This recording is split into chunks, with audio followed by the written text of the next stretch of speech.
Today's shout out is for Zuldinga. Killian Ink Duelist versus Cardur Doomscourge, Gen Arcanum Weaver, and Cody Vociferous Codex. That is a pretty terrible hand, so we'll have to mulligan that one. And it looks like we're going down a card because we don't have any lands there, so let's try again. Okay, not liking the Cabal Coffers in the opening hand. We can potentially get into Necropotence with another black source, so yeah, we can at least refill our hand. We'll keep that one. Just tap lands from everyone thus far, and that is the turn 2 play that we can make, and we'll be able to make black mana with that. So that is a turn 3 Necropotence. Decided to keep the Cabal Coffers over the Rogue's Passage, by the way, because yeah, I'm just hoping that we can get into enough black sources to actually make that relevant. Maybe should have kept the Rogue's Passage, but we're not going to struggle on mana this game, hopefully, if we refill with Necropotence. First spell of the game is a Bitter Blossom from the Mardu player. Don't think I've played against Gen yet, and I know people were excited about this one. I don't have high hopes for it, in all fairness, but I am more than happy to be proven wrong. I do like a good Mardu deck. And the Rakdos player doesn't play anything on turn 2 either. We are going to go for the Talisman, draw into On Sarah's Wings, which is only going to cost 2 when it goes onto our Killian. +1/+1 Flying Vigilance and Lifelink. We're just concentrating on getting into the Necropotence at this point, so get down the Talisman and pass. Cody Vociferous Codex coming down from Gogo, patron of the channel. Big thank you to Gogo for playing with me. And he only has access to one colour at the moment. If he gets himself into green, he can crack this and 2 basic lands. Yeah, they can be of different types, so he can fix some colours with this if he gets into green. Might be really difficult if he's only got basics in his deck though. Anyway, Diabolic Intent sacrifices the fairy that came down from the Bitter Blossom.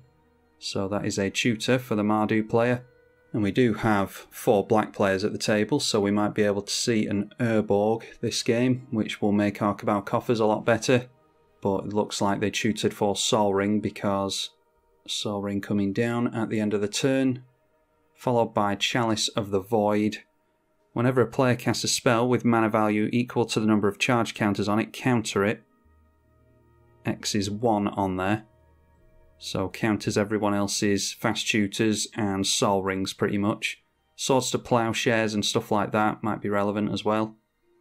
Phyrexian Arena is the first spell from the Rakdos player. And then it's Swiftfoot Boots for us, which isn't terrible, but we're going for Cabal Coffers and Necropotence, like I've said since the beginning of the game here.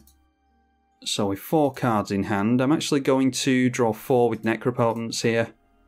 All I really want to do is keep playing lands, because we've got pretty much everything we need in hand at the moment. We've got some removal for anything that we're worried about. Might actually put that on the Cody, but nowhere near the colours that he needs there, although Cody can make the colours. So yeah, if he makes a land next turn, he can still go for the Cody. They do manage to make a land, so making the 5 WUBRG, we may have to go for the Darksteel Mutation onto Cody there.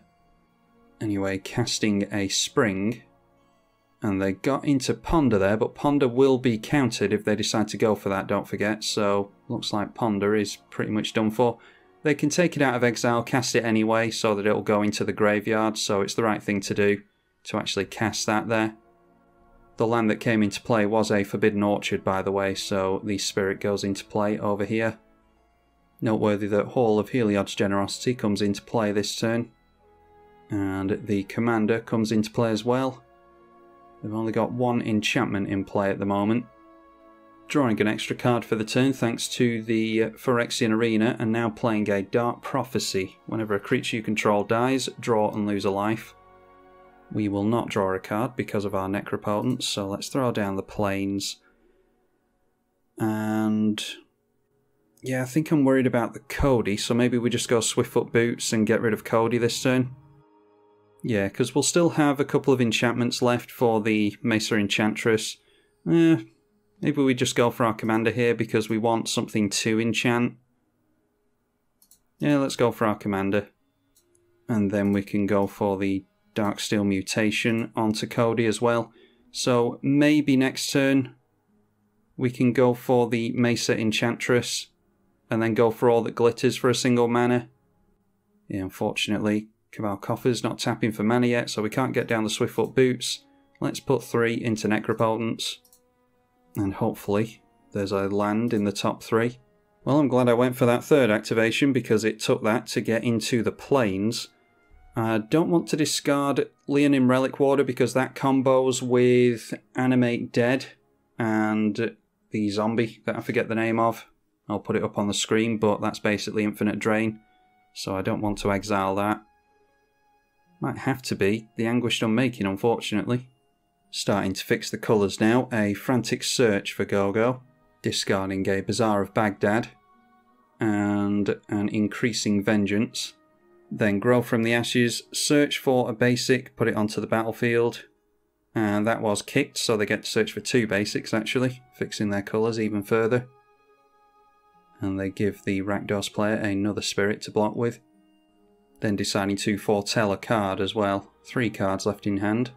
Casting, curiously, a Bloodchief Ascension, knowing that it will get countered, so I'm assuming that that's to have it reanimated later on. Yeah, I'm assuming that they did that knowingly. Anyway, Fairy Rogue goes in towards Gogo. Anax, hardened in the Forge, comes into play for the Rakdos player along with an Arcane Signet. And just continuing to sit back over there, I imagine. Now it's noteworthy that we could go crazy with the Necropotence and try and get into our combo that I described before with the Leonin Relic Warder. We would need 6 mana in total for that, so we could go for it at the end of this turn, but yeah, we've got 83 cards in the deck and only 31 life to put into the Necropotence, so it doesn't guarantee us anyway. Plus I don't want to really end a game like that straight away. Now the question is, this costs 1 less, so does it change the converted mana cost on the stack and turn it into a 1 mana value CMC card so that it'll get countered by this? Not sure if the converted mana cost is always what is printed on the card. Well, we can test it out.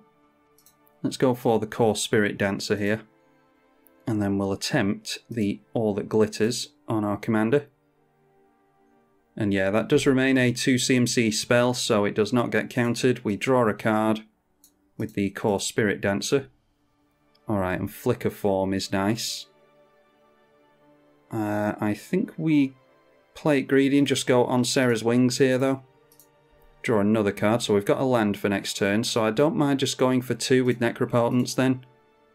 Our commander does have lifelink, so we're pretty much going to gain all the life back with the Necropotence, or with our commander that we put into the Necropotence. Flying Vigilance, lifelink and Menace on our commander now. And let's go in at the Rakdos player. Probably concentrate on getting down the Flicker Form next turn. That'll be 5 mana if we want to hold it up, so that we can protect all of our enchantments that are on there. And we draw into Sigarda's Aid is a nice one, and Demonic Tutor. Gogo just passing through the turn, struggling without his commander, I assume. The 2 fairies going back in at Gogo over there. Kardur Doomscourge coming into play, so everyone has their commanders now. Kardur shouldn't be too scary at the moment because we can all just attack against the 0/1 Indestructible with no risk of losing our creatures. So making it back round to our turn, maybe we just go for Urborg here then. Yeah, I think we're okay going for Urborg and we can make a bunch of mana. Because we've got card draw, it's mana that we're struggling on at this point. So we'll play out the Urborg. And that will generate 6 mana. We'll have a couple of white floating after it as well. So let's just go for the Flicker Form to start things off. We'll put that on our Killian. And we'll see what we draw into here. Okay, Mammoth Umbra I very much like. And we can afford it, so yeah, I think we definitely go Mammoth Umbra this turn. Using the Cabal Coffer's mana for that, because then we've got 4 floating, we can still go Swiftfoot Boots and give it hexproof as well. And that is SRAM, so now we've got all of our Enchantress pieces here. Not too many in white, unfortunately. SRAM and Core Spirit Dancer only care about auras specifically, so not technically enchantresses. And then we've got the Mesa Enchantress that cares about any enchantment. So, nice card draw here. A wheel would really hurt us. Drop the boots. And attach the boots to our Killian. So, not seeing a lot of spot removal, thankfully. We've now got a 14-14. It's a good job that we can't get rid of this, because we would be able to knock out the Rakdos player here. I think, whilst we can still get damage through, because the Fairy Rogue won't be able to block thanks to Menace, we should go through at the Mardu player. So we'll swing the Core Spirit Dancer in at Go-Go, and Killian can go right down the middle. Damage is dealt, still seeing no removal as of yet, so... oh, I forgot to activate the damn Necropotence. Yeah, that triggers at the beginning of the end step, so that feels bad, seeing 2 less cards than we would have done. And Go-Go is doing something at the end of the turn. That foretold card was Behold the Multiverse, scry 2, draw 2. And then increasing Vengeance on top of that. I'll just go for the Necropotence now. We'll only get the triggers resolving at the end of our next turn. But we've got the opportunity to draw some more cards with Mesa Enchantress and SRAM, as well as our Core Spirit Dancer. So I might just cast the Sigarda's Aid next turn, even though it's going to get countered, in order to trigger Mesa Enchantress and hopefully get into an aura. So Go-Go starts his turn with 9 cards in hand and goes up to 10 during the draw phase. Thought Scour being cast into Chalice of the Void will just counter it immediately. Doing the same thing with a Peak. So maybe just trying to load up the graveyard for a Mizzix's Mastery later on or something like that. Hoping that the Chalice of the Void will be done by then. Then search for Tomorrow not being suspended. Rise from Tides, well that explains it. Create a tapped 2/2 zombie for each instant and sorcery in your graveyard. So they get 8 tapped zombies there. And the 0/1 Cody deciding to swing in towards the Mardu player. The Mardu player forced to swing in, same as the rest of us, so going in towards the tapped out Go-Go Batman. Which does mean that we can still get through with Killian, because the only thing that they couldn't swing in with is a Fairy Rogue token. And that's not enough to block something with Menace. Now Zagras, Thief of Heartbeats. I haven't seen this one in Commander since it was printed not long ago. Flying Death Touch Haste. Other creatures you control have Death Touch and Death Touch on Planeswalkers. It works on Planeswalkers as well. So let's see if they want to swing in. They might start swinging in towards us now that they have Death Touch. Although, do we have First Strike? No, don't have First Strike yet, so they may start swinging in at us, and they do. That is 4 commander damage that will be dealt to us. Now, like I said, we've got less cards available to us now. We'll play the Flooded Strand. Yeah, I think we go for a basic Plains with that. Then we've got access to more white mana. We've got all the black mana we want in Urborg and Cabal Coffers. So let's drop the Mesa Enchantress. And then we can cast Sigarda's Aid. That will draw us a card. And Chalice of the Void will counter it, but we'll still get the cast trigger. Alright, and it's just another land, so... there's 2 on top, which will put 5 in our hand. Another 2 into Necropotence. I think I'll put 6 into it. Yeah, let's go for 7 and we'll try and craft a really good hand. Because I'm assuming that we're going to draw a lot of lands here. So we'll take out the player down the middle and we'll swing in towards Go-Go with our Core Spirit Dancer. And then it's noteworthy that we are holding up the Flicker Storm here, or Flicker Form, so that we can save our commander and all the auras. Failing that, we've got the Mammoth Umbra anyway, so that will just fall off in replacement of that being destroyed. Oh, and scooping in response to the life gain, that's not nice.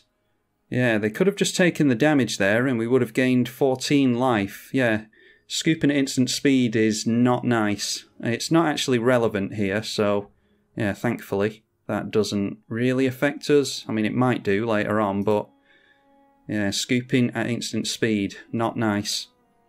So we'll see what we draw into with the Necropotence this time.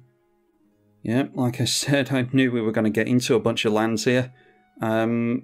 These are the ones that we exiled this turn. These two are the ones that were exiled too late. So let's see if we could have gotten into some auras here.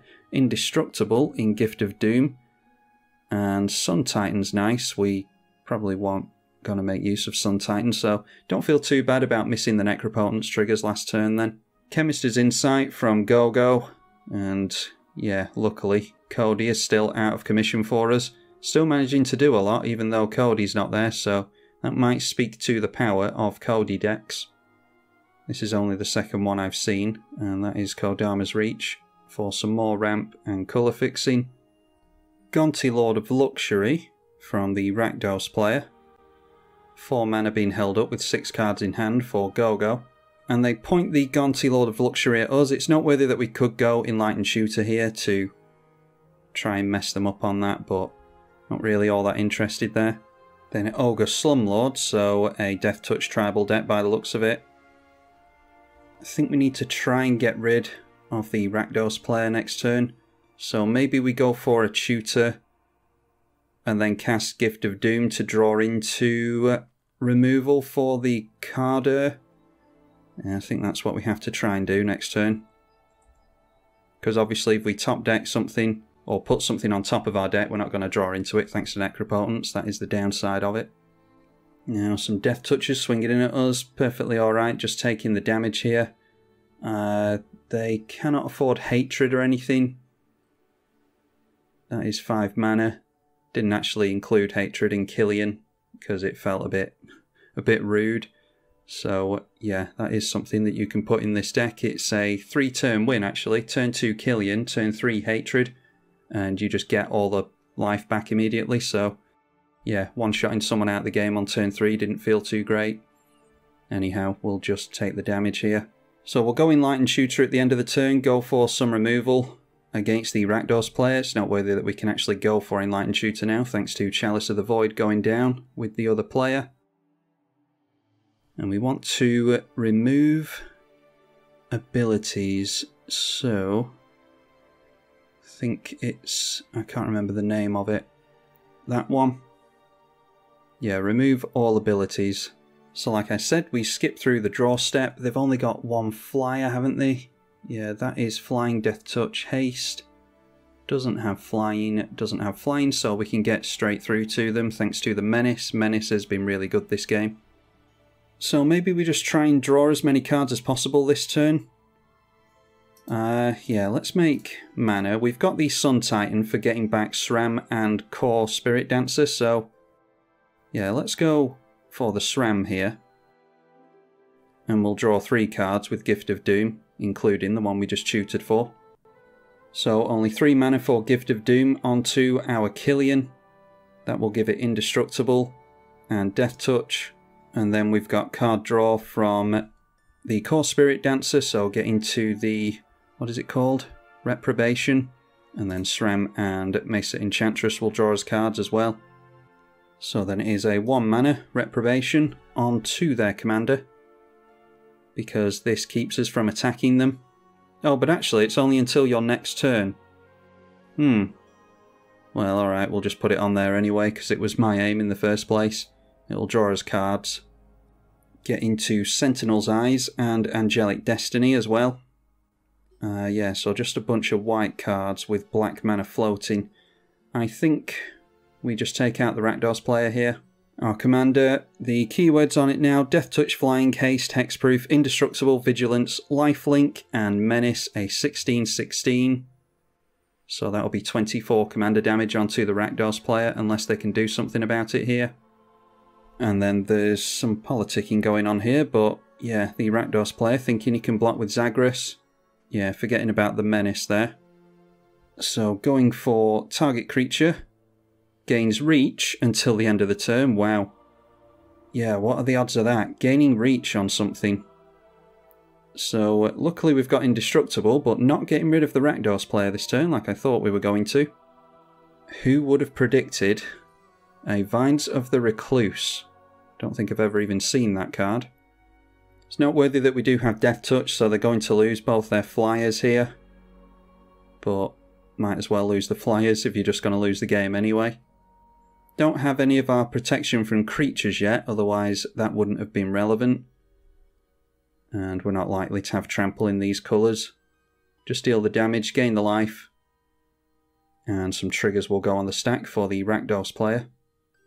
We're up to 62 life. They will lose a couple of life and draw a couple of cards. Annex will trigger, making some satyrs. And they'll get a rat token as well. Yeah, so if I'd gone for this onto the flyer, we still would have been able to get rid of them there. But wasn't counting on instant speed reach and or flying. I did think about instant speed flyers, but didn't think it was likely in a Rakdos deck. So maybe next turn it's worth going for Rogue's Passage, just in case next turn, to guarantee that we get through.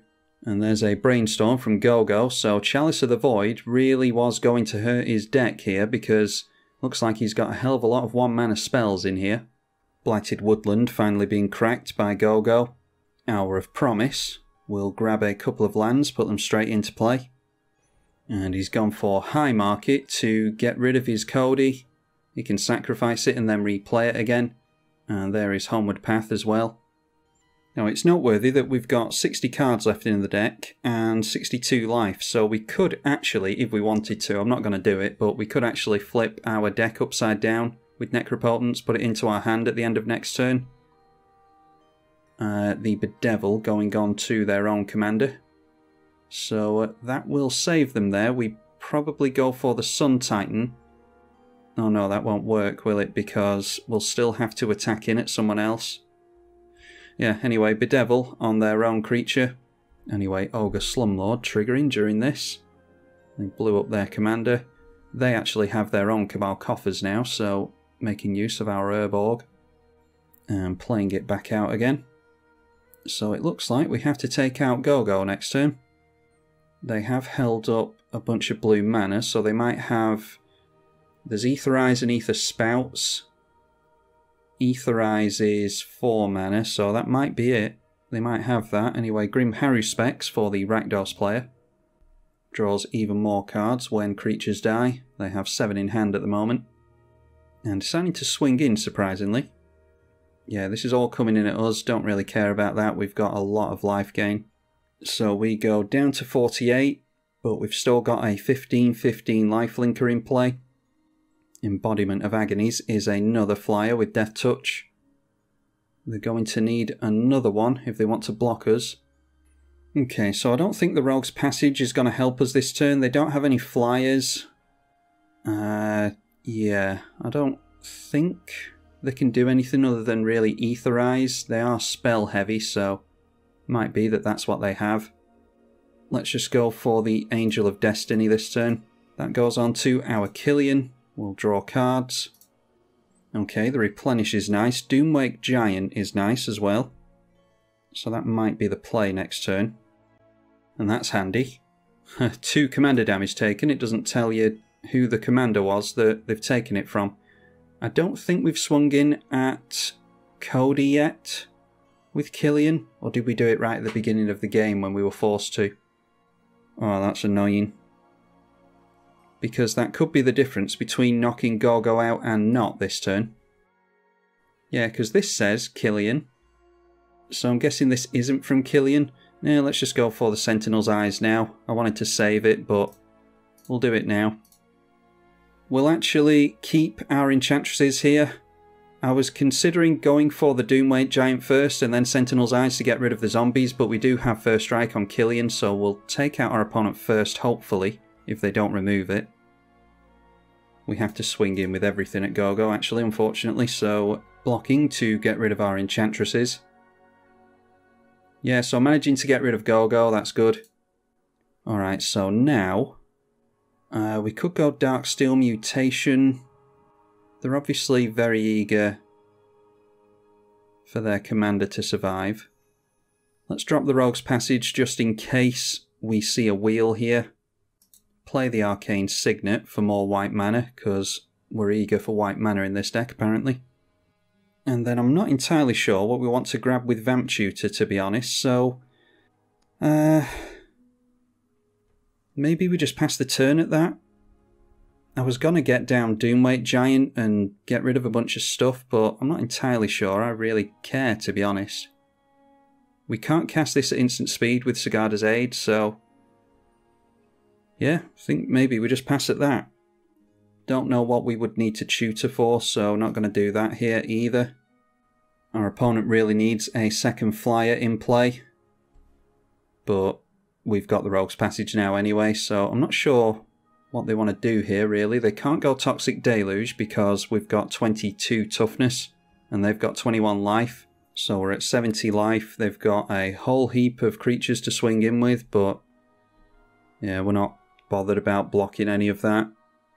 Not going to risk losing our Killian. Not sure what they could do because we do have Indestructible, but yeah, not sure what they could do, especially with First Strike. Could get rid of a creature here, but looks like they're just turning sideways to show us that we've got the game. Still 7 cards in hand though. Now Zancha Sleeper Agent, I don't think really does anything. That will come into play under our control. And I don't think they have the mana to have us lose a bunch of life. We've got 45 left. Seem to have been floating around the 45 mark for a lot of the game. And then drawing a card with the Zancha, and that is Supernatural Stamina on their commander. Return it to the battlefield tapped when it dies, so yeah, maybe they're looking to try and wipe the board. Just sacrificing it to Phyrexian Altar or Phyrexian Tower even for additional mana, and that will get them more card draw, so yeah, I'm guessing that's the reason they did that, to trigger the Grim Haruspex and the Dark Prophecy. Drawing another card with Zancha. And Marquess's Decree now, you become the Monarch. When it enters, they'll only draw a card at the end of the turn. Whenever a creature attacks you or a Planeswalker you control, its creature's controller loses a life. We'll only be attacking with one creature, so that's fine. Rakdos Signet, looks like our opponent doesn't have anything.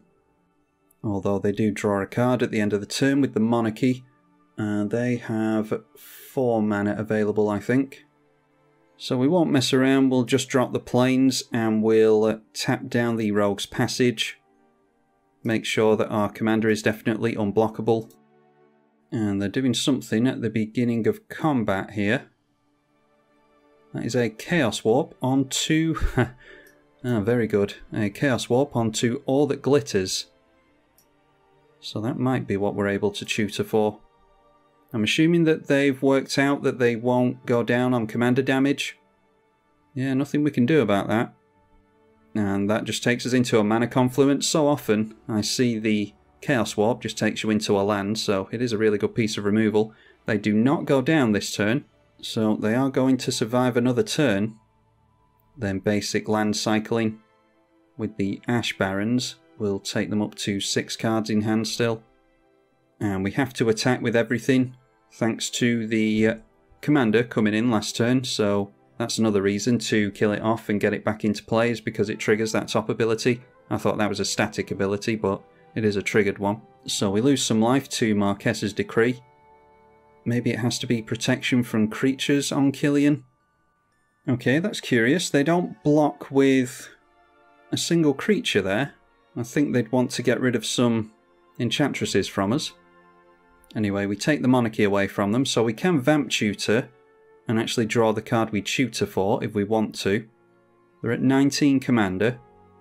So why don't we just wipe this board while we can, or do our best to wipe the board. We'll make some mana with the Cabal Coffers, and we'll go for the Vampiric Tutor. Maybe Teferi's Protection is just a better idea here, but I would like to wipe my opponent's board, so if we still lose, then it's a good game at least. We'll go for the Spirit Mantle. Or actually, a better one would be, yeah, Unquestioned Authority. That draws a card when it enters. And we'll go Doomweight Giant, which draws us into the card we just tutored for. We'll take our opponent out right now because of the Dark Prophecy. They'll be forced to draw cards here. We'll just go for the Doomweight Giant and that should be enough to do it. That causes a bunch of Dark Prophecy triggers, so that's probably enough to take our opponent out on its own. And there we go, take them down to 0 because they are forced to draw with the Dark Prophecy, and that loses them a life with each creature that dies as well. So they can draw a lot of cards, but it is a risky card, which is pretty typical in black.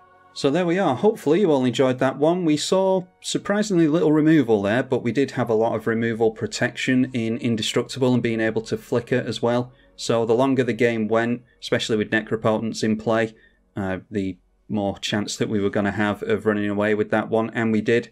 Hopefully you all enjoyed that, like I said. Big thank you to GoGo, patron of the channel that you all know and love as well. If you want to support on Patreon, you can follow the link through to Patreon with the link in the description below. I'm Travel Kai on the EDH channel. Thank you for watching.